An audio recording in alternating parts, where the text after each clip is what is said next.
ప్రేమ అనేది ఒక వెలుగైతే ఆ వెలుగులో నేను ఉష కలిసి ఉండాలి అని అనుకున్నాను. కానీ ఉష ఆ వెలుగుని చీకటి చేసింది. అందుకే నా ప్రేమ ఇప్పుడు కోపంగా మారింది.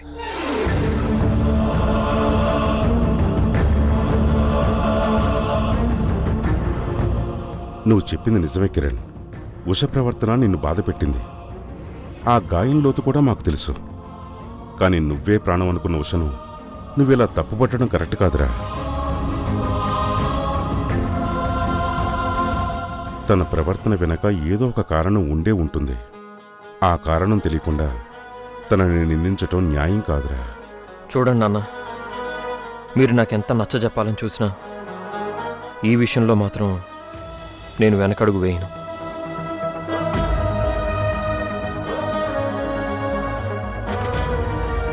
ఉష పైన నాకున్న ప్రేమే నన్ను ఇలా కఠినంగా మార్చేసింది. నేను బాగున్నా ఉష అనే కారణం, ఈరోజు ఇలా బాధపడుతున్న ఉష అనే కారణం.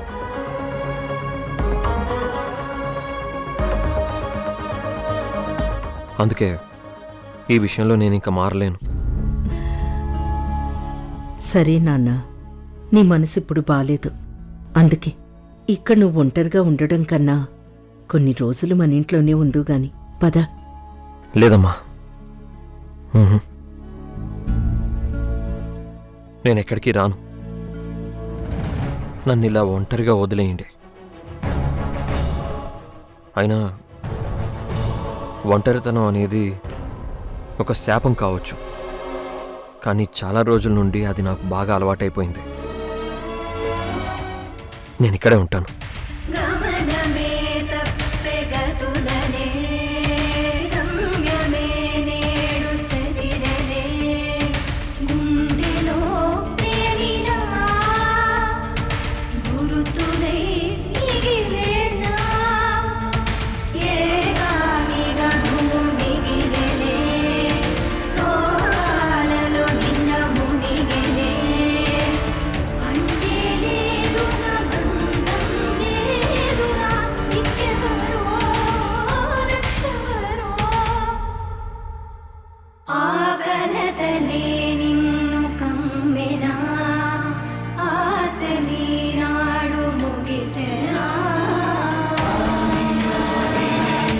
అత్తయ్య, ఇప్పుడు ఆయనకి ఎలా ఉంది?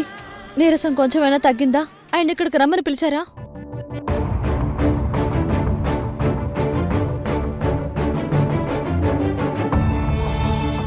ఏమైంది అత్తయ్య? ఎందుకలా మౌనంగా ఉన్నారు? ఏం లేదు ఉష, అమృతం కూడా ఎక్కువ కాలం దాస్తే విషం అవుతుందంటారు. కారణం ఏదైనా ఇన్ని రోజులు నువ్వు కిరణ్ని దూరం పెట్టావు కదా. ఆ మనస్తాపం, ఆ ఆవేదన ఇప్పుడు వాడు అసహనంగా మారటానికి కారణమయ్యాయి. అవునమ్మా ఉషా, గాయం లోతు పెరిగే కొద్దీ మనిషిలోని ఓర్పు చచ్చిపోతుంది అన్నట్టు ఆ అసహనంతోనే కిరణ్ నీపైన అంతలా చిరాకు పడ్డాడు. కాని ఉషా, వాడి మాటలు వింటుంటే ఆ అసహనంలో కూడా నీపైన ఉన్న ప్రేమ కనిపిస్తుందమ్మా. నిప్పు కాలుస్తున్నా దాని వెనుక వెలుగెలా అయితే ఉంటుందో అలాగే వాడి కోపం నిన్ను బాధ పెడుతున్నా దాని వెనక నీకోసం తప్పించే గుండె చప్పుడు వినిపిస్తోందమ్మా. చూడమ్మా ఉషా, నీ భర్తని ప్రాణం కంటే ఎక్కువగా ప్రేమించే నువ్వు ఇన్ని రోజులు వాణ్ణి ఇలా దూరం పెట్టేసరికి వాడి మనసు ఆ ఎడబాటును తట్టుకోలేకపోయింది. దాంతో వాడు చాలా డిస్టర్బ్ అయ్యాడమ్మా.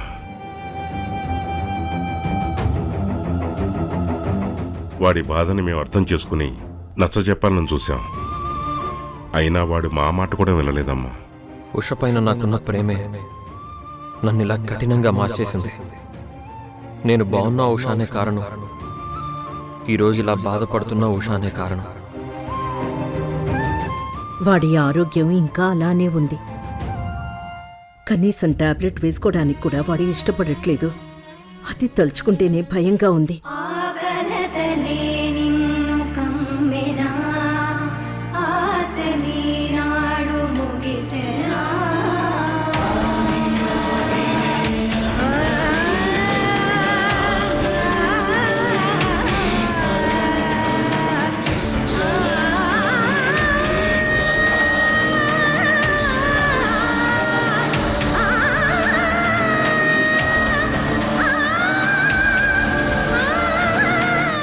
నువ్వు మౌనంగా ఉంటేనే నీ భర్త ప్రాణం నిలబడి నువ్వు నీ మంగళసూత్రాన్ని కాపాడుకుంటావు. నా భర్త ప్రాణాలను కాపాడుకోవడానికి ఎన్ని అవమానాలనైనా సహిస్తాను, ఎన్ని బాధలైనా భరిస్తాను.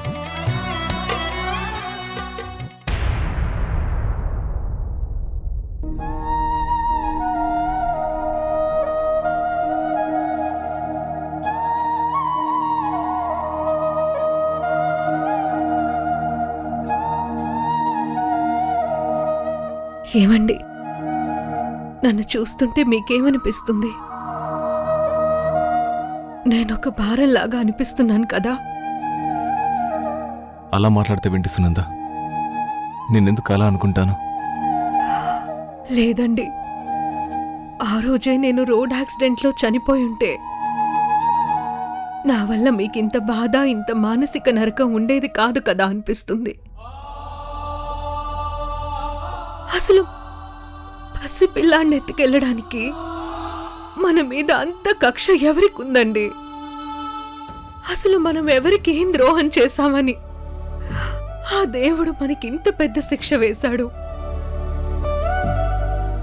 ఏమండి సునంద, మన మురారి మళ్ళీ మనకి తిరిగి దక్కుతాడంటారా? వాడు క్షేమంగానే మన ఒడికి వస్తాడంటారా? కాలం ఆడుతున్న ఆట చూస్తుంటే నాకు చాలా భయంగా ఉందండి. పుట్టడమే మహాపాపం అన్నట్టు నా కడుపున పుట్టిన 4 బిడ్డలు చనిపోయాక ఆ దేవుడు దయతలిచి నాకిచ్చిన ఒకే ఒక్క వరం ఈ మురారి అనుకుంటే, మళ్ళీ ఇప్పుడు ఆ వరాన్ని కూడా ఇలాంటి భయంకరమైన శాపంగా ఎందుకు మార్చాడండి ఆ దేవుడు? నేనేం పాపం చేశానండి? ఏ జన్మలో ఏ పాడు నోములు నోచి ఏ ఘోరమైన పాపం చేశాను? ఈ జన్మలో నా కన్న బిడ్డని పోగొట్టుకుని ఇంత పెద్ద శిక్ష అనుభవిస్తున్నాను. ఒకవేళ నేను వాడిని చూడకుండానే చనిపోతే, సునంద, వాడు నన్ను చూడాలని వస్తే అప్పుడు మీరు వాడికి ఏం జవాబు చెప్తారండి?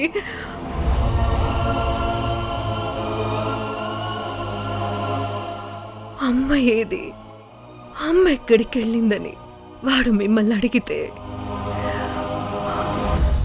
మీ అమ్మ చనిపోయిందని మాత్రం చెప్పక. సునంద, ఎందుకంటే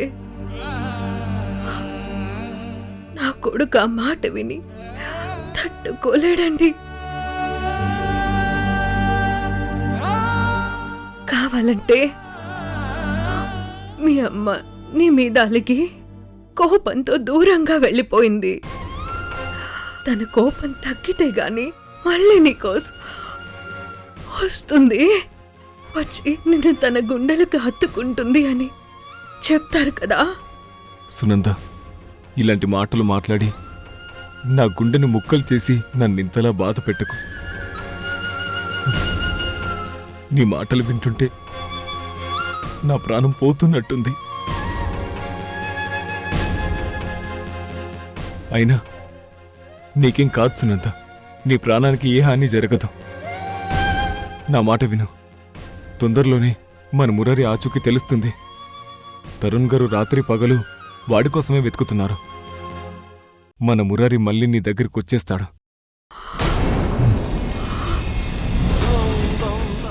సునందా, సునందా, సునందా, సునందా, ఏమైంది?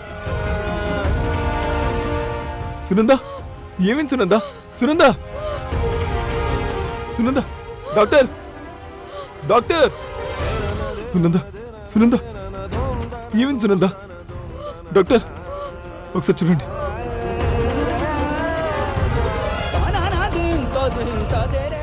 ఆక్సిజన్ మాస్క్ ఇవ్వు.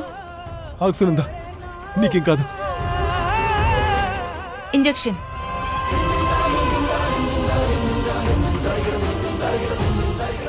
సునందా,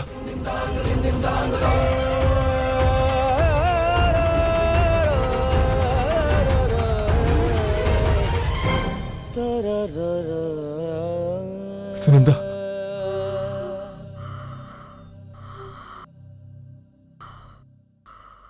ప్రభుగారు, సునంద పరిస్థితి క్రిటికల్గా ఉంది. అందుకే తొందరగా ఆవిడ బాబుని ఆవిడ ముందుకు తీసుకురండి. లేకపోతే తన ప్రాణాలకి గ్యారంటీ ఇవ్వలేం.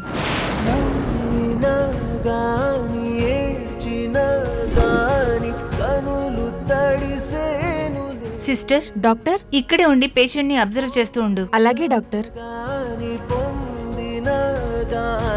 శాశ్వతం కాదులే, ఓహో చూస్తున్నాడు ఆ దైవమే, తన లీలలే మనకు అర్థమే కావులే, చూస్తున్నాడు ఆ దైవమే, తన లీలలే మనకు అర్థమే కావులే. ఏమైంది ప్రభు? ఎందుకు అంతలా బాధపడుతున్నావు? సునందకెలా ఉంది? ఇలాంటి నరకం పగవాడి కూడా రాకూడదు. సునంద మురారి గురించి ఎక్కువ ఆలోచిస్తూ నా కొడుకు ఏడి అంటూ వాడి గురించే ఏడుస్తుంది. ఇప్పుడు ఊపిరి కూడా అందట్లేదు తరుణ్.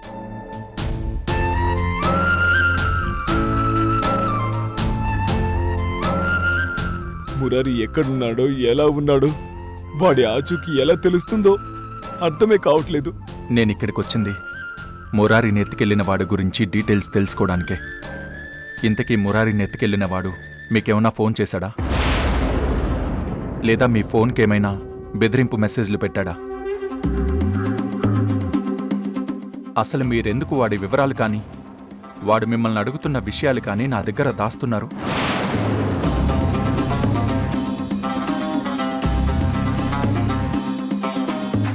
ఒకవేళ మీరు నాకేదైనా డీటెయిల్స్ చెప్తే మురారికి ప్రమాదమని మీరు భయపడుతున్నారా? అవును తరుణ్, మీరు నన్ను ఫాలో అవుతూ రావడం, నాతో మాట్లాడడం, మీరెప్పుడు నాతో కాంటాక్ట్లో ఉండడం, ఇవన్నీ మురారిని ఎత్తుకెళ్ళిన వాడు గమనిస్తూనే ఉన్నాడు. చూడండి ప్రభు, మురారి గురించి, వాడి పసి ప్రాణాల గురించి మీరు భయపడ్డంలో ఎలాంటి తప్పు లేదు. నేను కాదనడం లేదు. కానీ వాడి గురించి మీకన్నా ఎక్కువ భయం, ఎక్కువ ఆందోళన ఇక్కడ నా గుండెల్లో జరుగుతుంది. ఎందుకంటే ఒక పోలీస్ ఆఫీసర్గా, కన్న తండ్రిగా నా బిడ్డని నేను పోగొట్టుకుని వాణ్ణి తిరిగి తీసుకురాలేకపోయానని ఎంత నరకం అనుభవిస్తున్నానో నాకే తెలుసు. నాకొకటి మాత్రం చాలా క్లియర్గా అర్థమవుతుంది. మురారిని కిడ్నాప్ చేసింది ఎవరో బయట తిరిగే సాధారణ దొంగలు కానీ, చిల్లర గూండాలు కానీ అసలు కాదు. ఇది పక్కా స్కెచ్ ప్రకారం జరిగింది. ఈ పని చేసింది మీ బిజినెస్ శత్రువులైనా అయి ఉండాలి, లేదా ఒక పోలీస్ ఆఫీసర్గా నా మూలంగా జైలుకు వెళ్ళిన నా పాత శత్రువులైనా ఈ ఘోరం చేసి ఉండాలి. అసలు ఎవరు చేశారనేది ట్రేస్ చేద్దామనుకుంటే కనీసం ఒక్కటంటే ఒక్క క్లూ కూడా దొరకట్లేదు.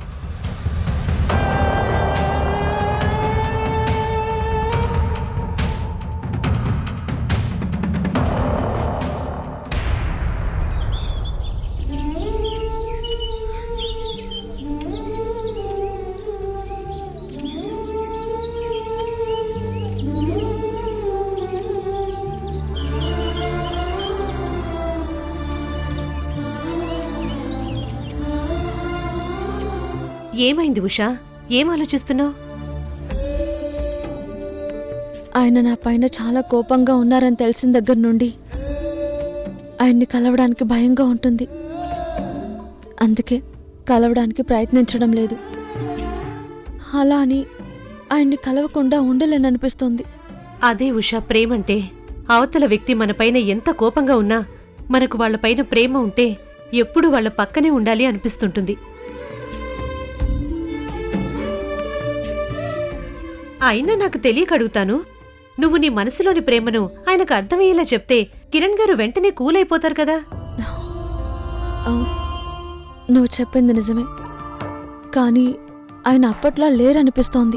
ఏంటి నువ్వు మాట్లాడేది? ఒకవేళ కిరణ్ గారికి అప్పటిలాగా నీ పైన ప్రేమ లేకపోతే గంట క్రితం నీ గురించి, నీ కడుపులో ఉన్న బిడ్డ ఆరోగ్యం గురించి ఎంక్వైరీ ఎందుకు చేస్తారు? ఏంటి, ఆయన నా గురించి ఫోన్ చేశారా? అవును ఉషా, కిరణ్ గారు నాకు ఫోన్ చేసి నీ గురించి, నీ కడుపులో ఉన్న బిడ్డ గురించి అడిగారు.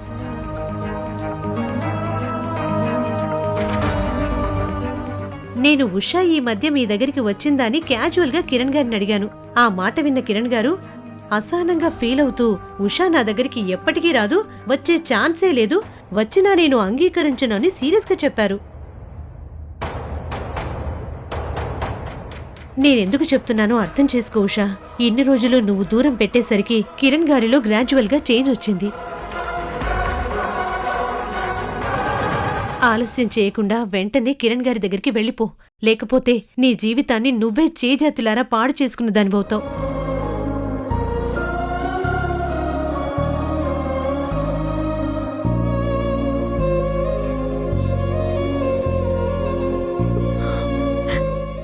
ఏమైందే? ఏమో సుప్రియ, నేనెటూ తేల్చుకోలేని పరిస్థితుల్లో ఉన్నాను. అందుకే ఇంకేం జరిగినా ఆ దేవుడి మీద భారం వేస్తాను.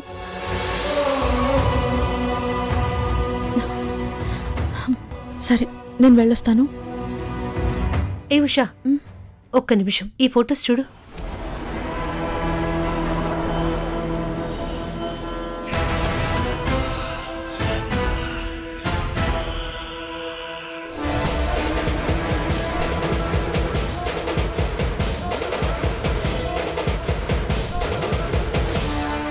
అవి హారిక గారి బాబుకు సంబంధించిన ఫొటోస్.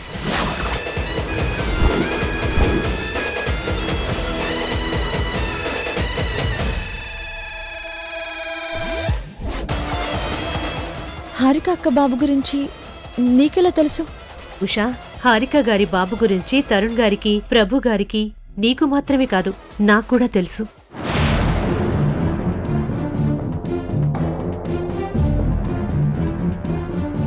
ఇప్పుడు నువ్వు చూస్తున్న ఈ ఫొటోస్ కూడా మురారి పుట్టగానే తీసినవి. అందులో డాక్టర్ మురారిని నర్స్ చేతికి ఇచ్చిన తర్వాత తీసిన ఫోటో ఇది.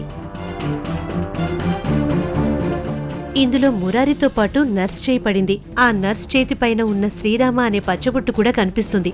చూడు.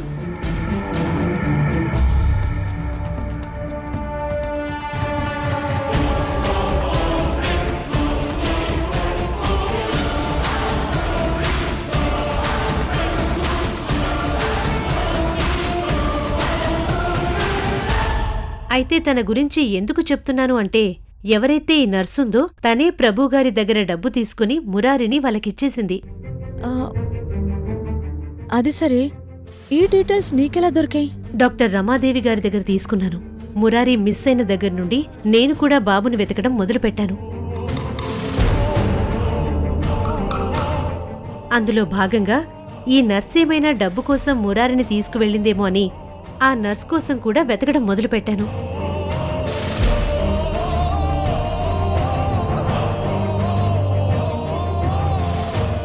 అందరూ స్టైల్ కోసం ఏవేవో టాటూస్ వేసుకుంటున్న ఈ రోజుల్లో మీరు దేవుడి పేరు పచ్చబొట్టుగా వేయించుకున్నారు. చాలా బాగుంది. చేసిన పాపాన్ని కడుక్కోవాలంటే ప్రతిరోజు ఆ దేవుణ్ణి తలుచుకోవాలని ఈ పచ్చబొట్టు వేయించుకున్నాను మేడం.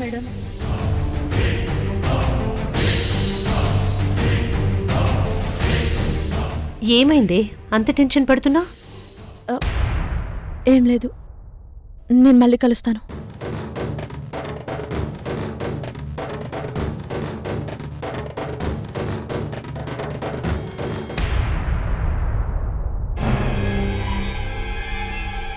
ఇందులో మురారితో పాటు నర్స్ చేయి పడింది. ఆ నర్స్ చేతి పైన ఉన్న శ్రీరామ అనే పచ్చబొట్టు కూడా కనిపిస్తుంది. చూడు. అయినా నువ్వు అంత పెద్ద పాపం ఏం చేసావు? చేశాను మేడం, చాలా పెద్ద పాపం చేశాను. అందుకే ఈరోజు మా నాన్న చావు బ్రతుకుల్లో ఉన్నారు. ఆ రోజు నన్ను లిఫ్ట్ ఇచ్చిన నర్స్ ఎందుకు నాకు పదే పదే గుర్తొస్తోంది. ఆ రోజు తనని వాళ్ళ ఇంటి దగ్గర డ్రాప్ చేసిన తర్వాత వాళ్ళ నాన్న ఆరోగ్యం గురించి చెప్తూ తను ఏదో సమస్యల్లో ఉన్నట్టు మాట్లాడింది. అయినా తను పురిట్లో పసిబిడ్డను మార్చేసేంత దుర్మార్గురల్లా కనిపించలేదు.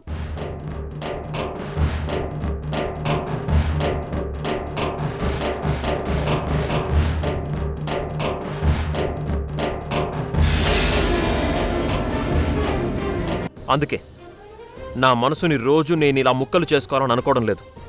దానికోసమే ఈరోజు చివరిసారిగా నిన్ను ఒకే ఒక్క ప్రశ్న అడగాలనుకుంటున్నాను. నువ్వు మళ్ళీ నాతో కలిసి బతకాలనుకుంటున్నావా లేదా? నీకు ఆలోచించుకోవడానికి 24 గంటలు టైం ఇస్తున్నాను.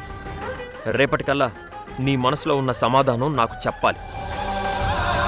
విధి రాసిన రాత ప్రకారం ఈ పసి ప్రాణం త్వరలోనే ఈ కన్నతల్లిని చేరుకుంటాడు. మీరు పొరపాటు పడుతున్నారు స్వామి. తను మురారికి కన్నతల్లి కాదు. పొరపాటు పడుతున్నది నేను కాదమ్మా, మీ మానవ మాతృల ఆలోచనలు.